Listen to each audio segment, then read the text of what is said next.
Good afternoon, Muskegon. This is Tony Williams. And I am Chauncey Williams. And this is What Do I Do Now? Your guide to credit, debt, and planning for financial success. How you doing today, Tony? I'm good, Chauncey. I survived the snow for the week, which I guess we can't complain about because we didn't have much snow in December, so they're making up for it in January. Yes, it is. Yes, it is. It's been it's here. You can't say it's bad. Don't complain about it. It's got to let it run its course.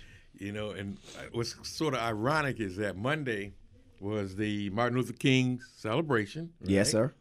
And there's only, not all schools in the county, acknowledge it. And it's ironic that it turned out to be a snow day. God. Okay? God day, If you don't want to celebrate it or recognize it, you're still going to get the same treatment everybody else did. It's a day off. That's right. I really enjoy how the radio station does this every year, PAN 103.7. They run the all-day events of, like, speeches and Martin Luther King's life.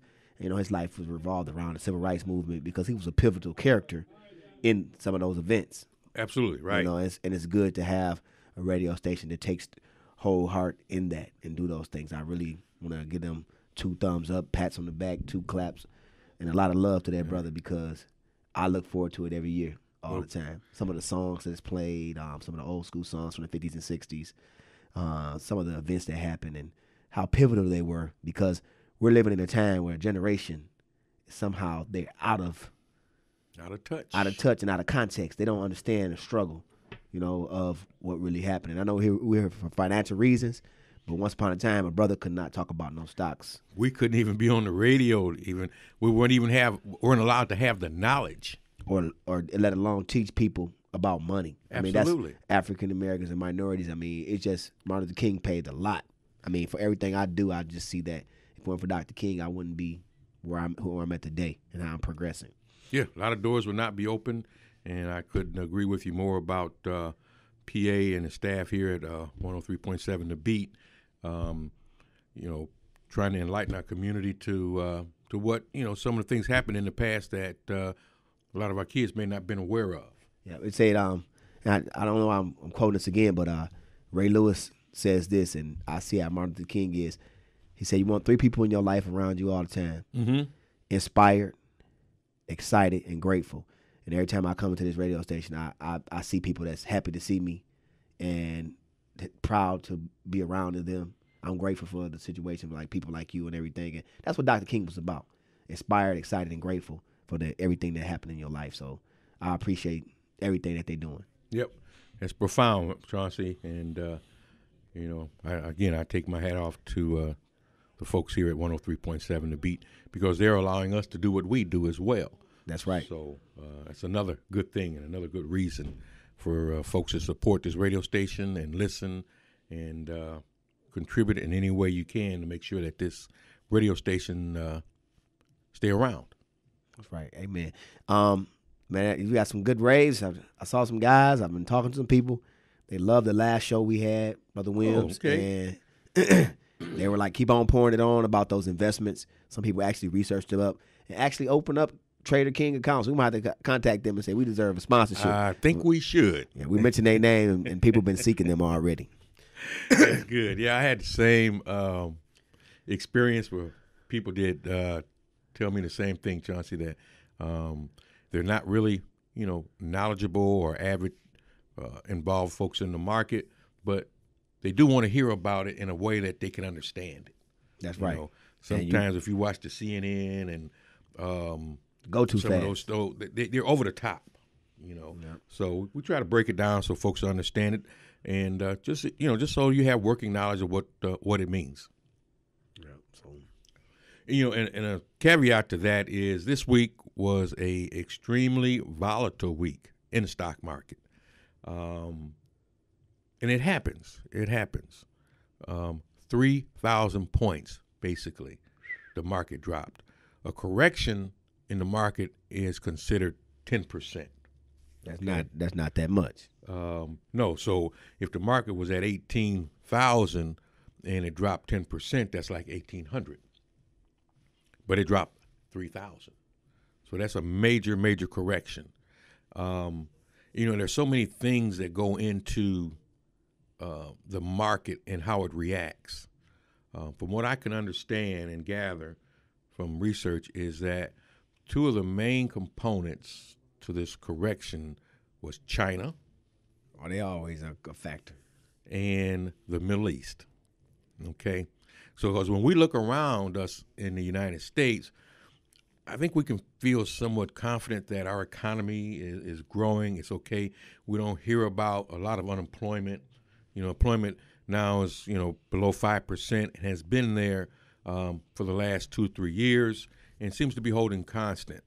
The auto industry, they're on their way to record sales. They're rebounding. Okay. I can see how the vehicles that they're even trying to produce right now, and even with gas prices, that things are going towards positive change in our area, but in our region. But then that's also bring things for a word I don't even want to say.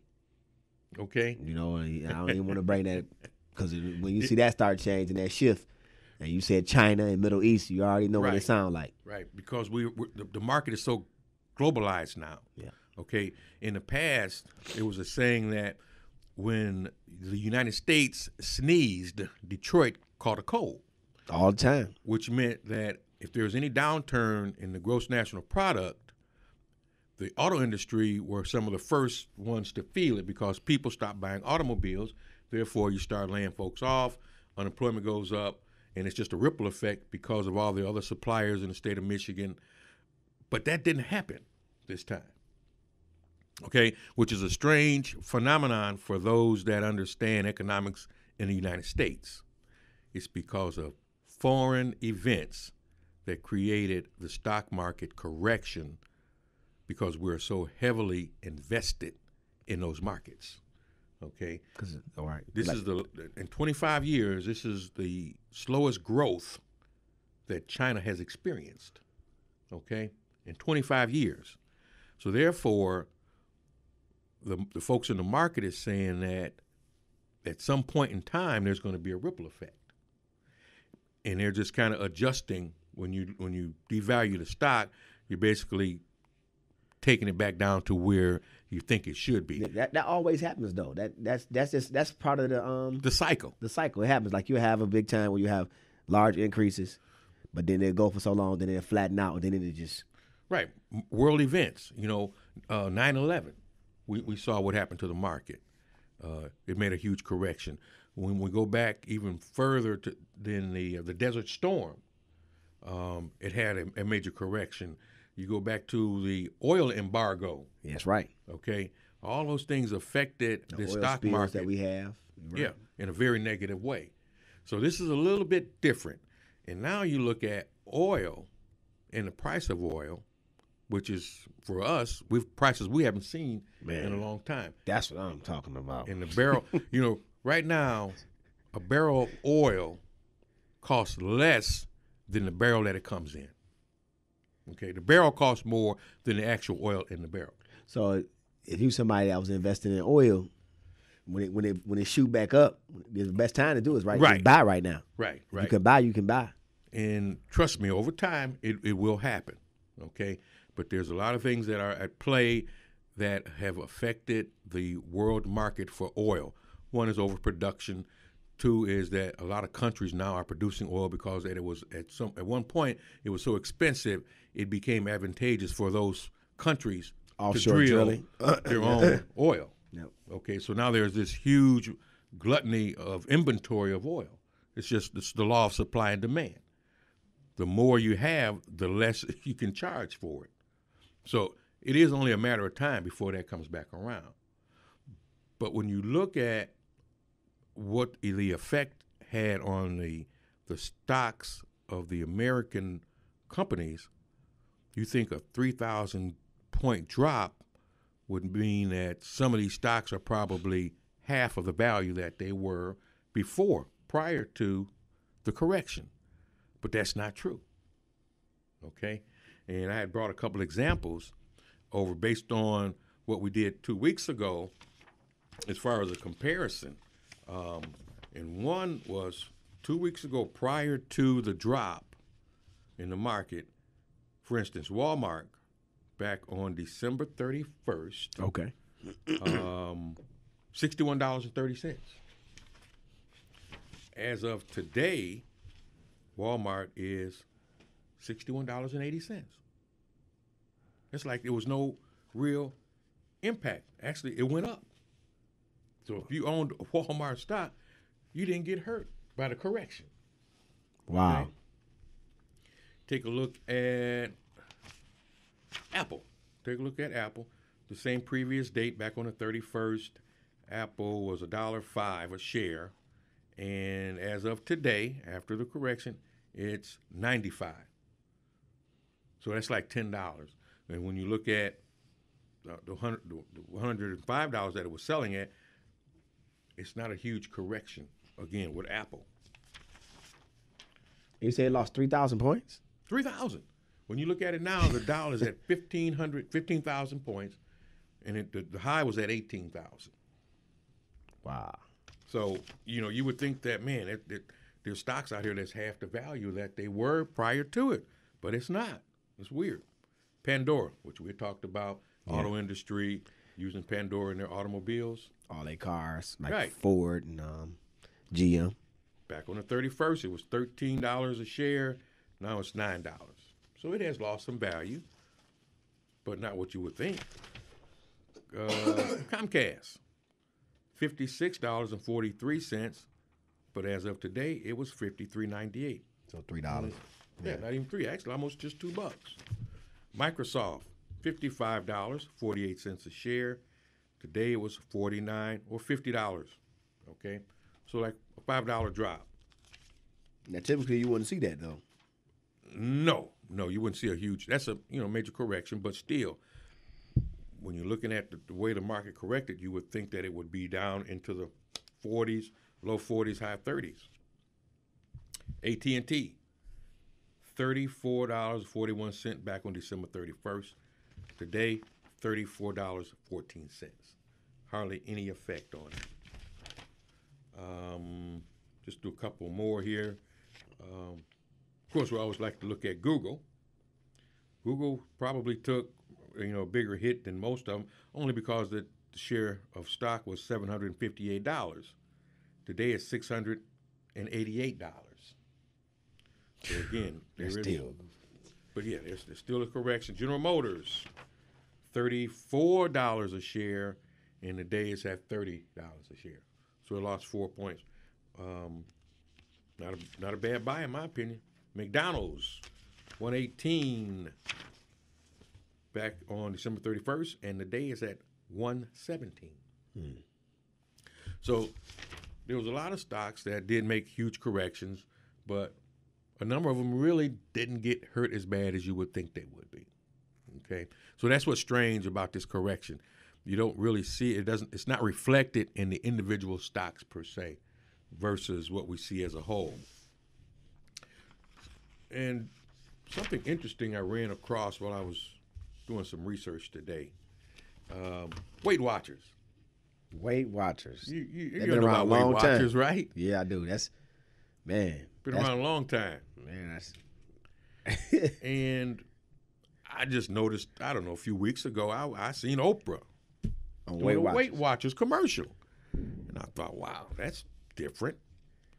So I kind of piqued my interest. What was the pitch? Hey, Weight Watchers is what you need to do in order to lose weight. Look at me, all right? 2016, my goal is to lose weight, and we know she's done that quite often. Yeah. But come to find out that she's became a major shareholder in Weight Watchers. We know she's a billionaire, right? She purchased 10% of Weight Watchers. Now she sits on the board of directors. Yep, 10%. And what happened was she bought this stock at $12.53. Close, the stock was up $17.79. Wow. Just by her coming on board with Weight Watchers, this stock almost doubled in price. People got word of that, and they was like, "Hey, so that's those extra things that attribute to making a change. If you can get some inside information like that, like I'm about to Oprah call you, but some lady got in trouble for that some years ago. Oh, inside information. Yeah, our girl, she the cook on TV, Yes. Martha Stewart. Yeah, right. So like, say if Oprah like, oh, Tony, I'm about to help out Weight Watchers. You like, take all my savings out about all the stock. So that's inside information. So she didn't tell nobody and made that move, and people bought as soon as she signed up. Yeah. I think they said just the purchase of that alone, she made like $300 million. She made after buying something. She bought 10% of Weight Watchers. It didn't give me the number of actual shares, but by her purchasing that, and the stock went up so high that she made $300 million. They were in debt. They had a little debt going on, but nothing to the degree that that she didn't want to get involved. So, but that's amazing how a brand actually like Oprah and Weight Watchers can move a particular stock. Can make somebody else a millionaire. Yeah. That's what they can do. Yeah, so if you were a Weight Watchers shareholder on that day and not knowing that she was going to buy it, you probably made quite a bit of money too. So for those that see Oprah on TV now, you know that she's just not a supporter of Weight Watchers. She's a major investor because she owns 10% of the company. Very smart move on her part. So yeah, that's kind of what I wanted to do today was recap on the stock market, give folks an opportunity to digest some of this information and not be afraid. Okay, these things happen, like you said, Chauncey. It's a cycle. It happens all the time, and in due time, the market will come back, and people will recoup anything that they may have lost in this recent correction. Can't be scared of failure. You gotta be willing to try, especially when you got a chance to be able to make a lot of money out of it and just doing the right thing with it. Yeah, and when you look at, again, like I say, in this country, the auto industry is really key to the gross national product, because this country is predicated on the automobile. There's a lot of things that are tied to the strength of this country in the auto industry. And that's why it was so key when Obama made the decision to go in and bail these industries out, contrary to some of the other politicians. But I think he knew the importance of these industries to this country. Yeah, because I know his initiative was really to get that rail system up. Yeah, and there's still quite a bit of activity in Washington to move this country to a higher level with rail transit, like a lot of countries in Europe do. Yes, but that goes far back to Ford. Ford blocked that a long time ago. He said, we just make a highway, and I'll give you a cheaper car. Right. So he knew how to keep his industry going. Him, Firestone, and Carnegie. They knew. That's the collaboration that they formed, and they're like, we'll do it. We'll supply. Then the factory came. Then it was an industry for jobs. So it's like, you don't need a rail system. We got you. We don't need subways in Detroit, Michigan. Yeah. That's why we don't have no mass transportation system, because of the industry being created here. No, not in Detroit. It's not. No. That's why Michigan is an automobile place, because they're like, there ain't gonna be no mass transit here. There don't be no subways, and they got the L train and the little M train in Detroit. Yeah, but they don't have mass production like Chicago. It was coming. Subways. They stopped it. New York. L's. Yeah, they stopped that. It's like, no, you're gonna use your car. Well, this country has a love affair with the automobile. Okay, and yeah, there will be certain places where mass transit is the right decision and the right thing to do. But overall, this country will always continue to purchase and love automobiles. Just go to major cities and you can see it. So, with that, we do need transportation, but folks will always buy General Motors, Fords, as well as the other foreign autos as well. They always trying to get you to buy a new car too. I know that. Well, it's become very affordable. My business, I get calls all the time from dealerships where people are there, and it's like, okay, you're one of your customers here purchasing a car. Okay, probably get them a used car. Oh no, They're all 2015s, 2016s. Yeah, brand new. Brand new cars, man.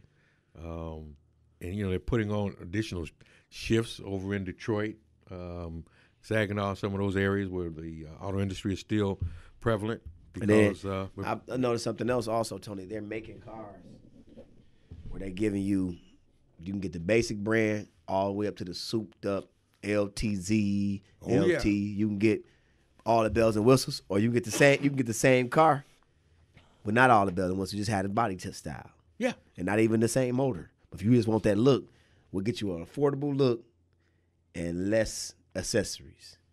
And like you said, the automobile has been a product for years. So anything investing in when it comes to an automobile is a great asset to have. Even though they've had their struggles and their challenges, the American automobile industry, I think, has done a lot better job of producing a product from a safety, quality, dependability standpoint than they did in past years, which allowed a lot of the foreign automakers to take market share because, we just, the industry said if we build it, they'll buy it. I can remember years ago, it was always the concept about, well, that's a Friday car or that's a Monday car. Those or cars. The weekend. You just drive that car on Sunday to church. No, that car was built. That car was assembled on a Monday. Yes, okay. I know what you're talking about. I got it. And it was assembled on a Friday. You buy that car on that Friday, your car might not be working right. So don't give me the car made on on Monday and Friday. On Friday on first shift when first shift about to get off work. That was made in Detroit. Don't give me that one. Right. The Ford acronym was Fix or Repair Daily. Okay, man. But they've come a long way to make a good product because they were one of the ones that did not take the buyout when everybody else was in trouble. That's right, and now they rebounding right now, big time. Yeah, Ford makes a great Ford, product. Right? That's because the Lincoln came back. Yep, a lot of vehicles coming back. The trucks are looking pretty good. They even made those new trucks with the aluminum bodies. Right, aluminum bodies, and they're able to still be sturdy and lighter, and still be weathered to deal with the winter that we have. Mm-hmm. So they was like, look, just let us in. We're gonna invest our money in something, and we're gonna grow up out of it. So now they got all profit. Right. So the only thing we want them to do now is fix the Lions. Make some aluminum. Sound like they're working on it. Make some lighter players, some aluminum frame players. Yeah, you're right. They should have put that money. Should have got that money and bought some players. I'm sorry, man. I like the Lions. Yeah, man. We Lions fans. We still got to have fun. I think the 90-year-old, what is she, Martha Ford? Is that her name? Yes. Yeah, she no nonsense. She says this town deserves a winner, and by God, she gonna make sure we get one. And she started cleaning house, and things got better. So we'll see.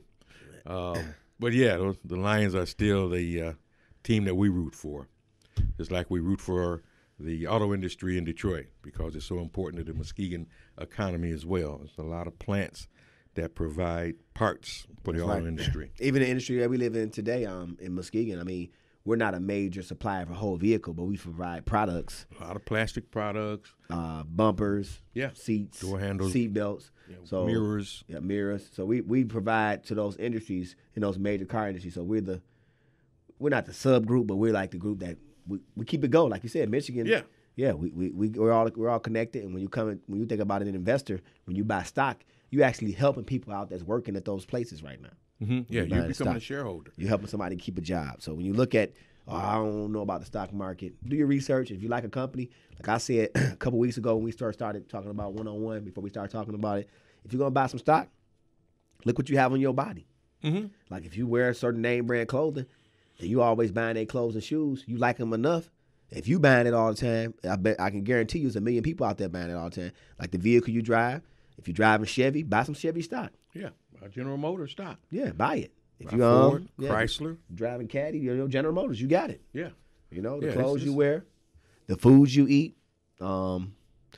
it's a lot of things you can invest in. So you don't have to have everything, but I like this brand. So if you like that brand, it's a million people out there that like that brand. That stock can be worth a lot of money. Right. And again, it's on sale now because trust me, the stock price is low, and give it a year and a half, 2 years, the stock price will be back or even higher. I can remember. Okay. Here's a great example. I forgot for you. I wanted you to pull this stock, but I guess we probably can do it next week before we talk about some other things. One stock that I remember, because I used to coach at the elementary level, and I used to always sponsor my teams. I used to always buy the teams like shoes and jogging suits, and Nike used to always help me out a lot. But one year I got Under Armour to do some stuff for me, and I can remember it was some years back, and the kids was like, I don't want no Under Armour. Whoa! And now the major spokesman for Under Armour is who?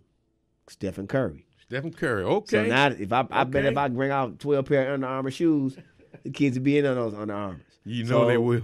I wonder how much that stock is right now. But I can remember at the time it was really worth nothing. Right. Yeah. So we'll take a look at that before we shift gears to our next. But again, you know, it's all about the brand. The brand. Stephen Curry, he out there throwing the ball up, just going in the rim. The kids, I got to get them shoes. Right. So now everybody getting those shoes.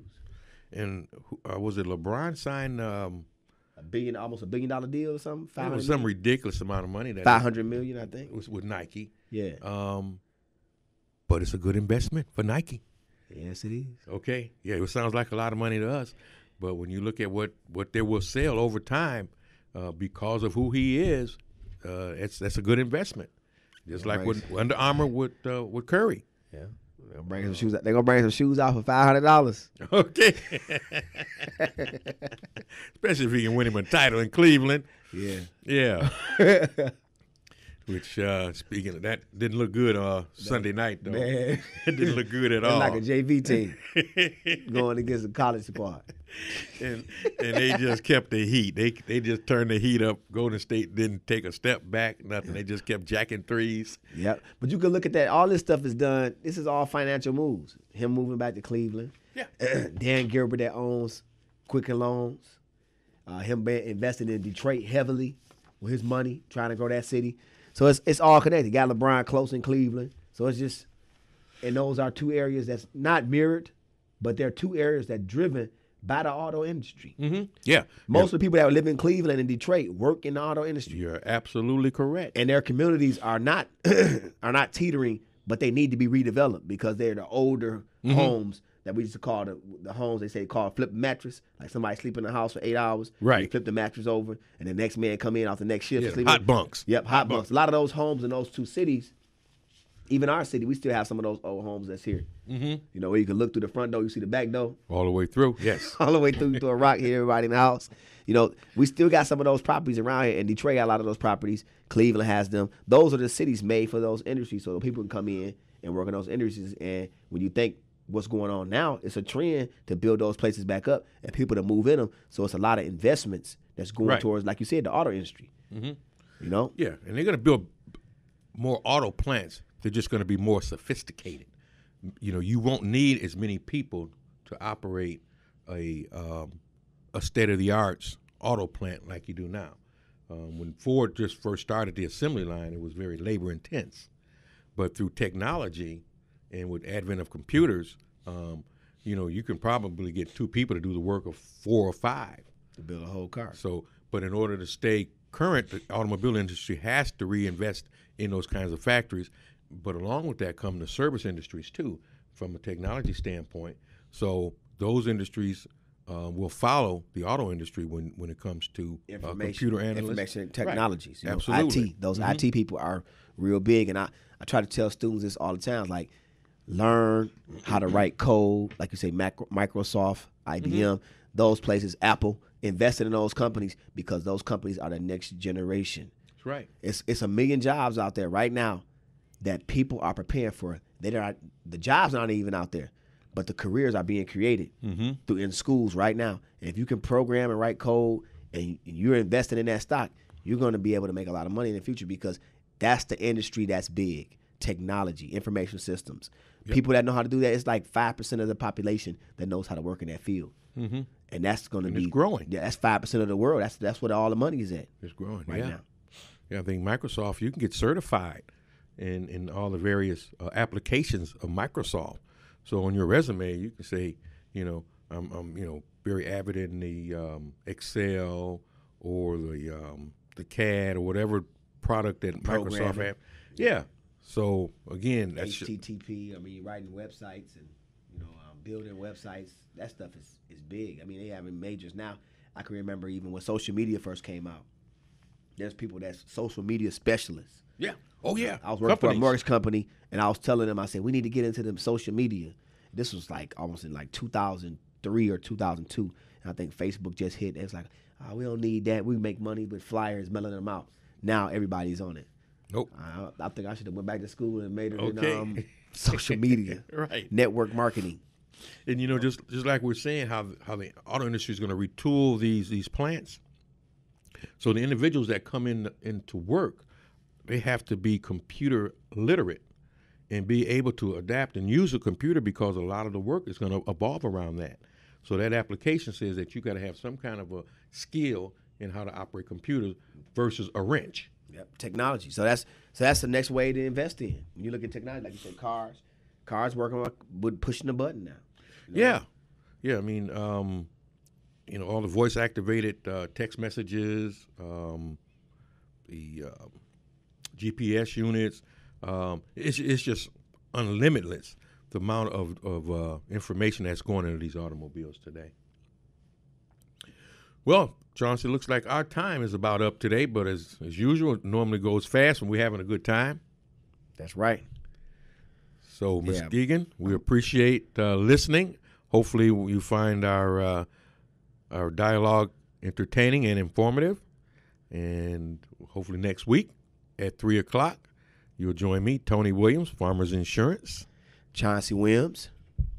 And this is What Do I Do Now? Your guide to credit, debt, and planning for financial success.